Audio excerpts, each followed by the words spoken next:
পবিত্র ঈদুল ফিতর ও ঈদুল আজহার নামাজে অংশ নিতে ডক্টর ইউনূসের সরকার জাতীয় ঈদগাহ ময়দানে যেতে বাধা দিয়েছিল বলে মন্তব্য করেছেন রাষ্ট্রপতি মোহাম্মদ সাহাবুদ্দিন।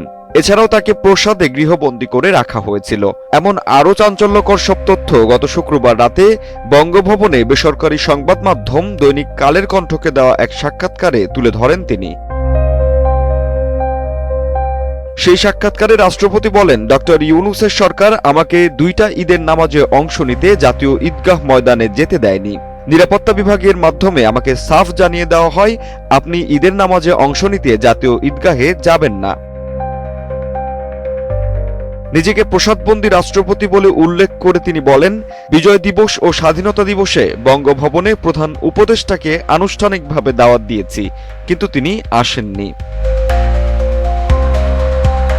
শারীরিক অসুস্থতা নিয়েও রাষ্ট্রপতি মোহাম্মদ সাহাবুদ্দিন জানান, সিঙ্গাপুর ইন্টারন্যাশনাল ইউনিভার্সিটি হসপিটালে আমার একটি বাইপাস সার্জারি হয়েছিল।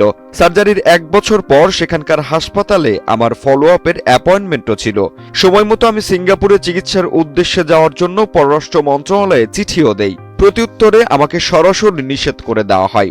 বলা হয়, যদি প্রয়োজন হয় বিদেশ থেকে চিকিৎসক আনার ব্যবস্থা করব, তবুও বিদেশে যাওয়া যাবে না।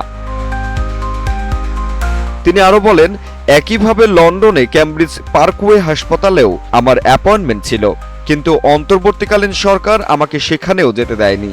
গত 1.5 বছরে প্রধান উপদেষ্টা 14 বার বিদেশ গিয়েছেন, অথচ তিনি চিকিৎসার জন্য যেতে পারেননি বলে আক্ষেপ করেন রাষ্ট্রপতি। জাহিদ হাসান সাব্বির, বাংলানিউজ 24, ঢাকা।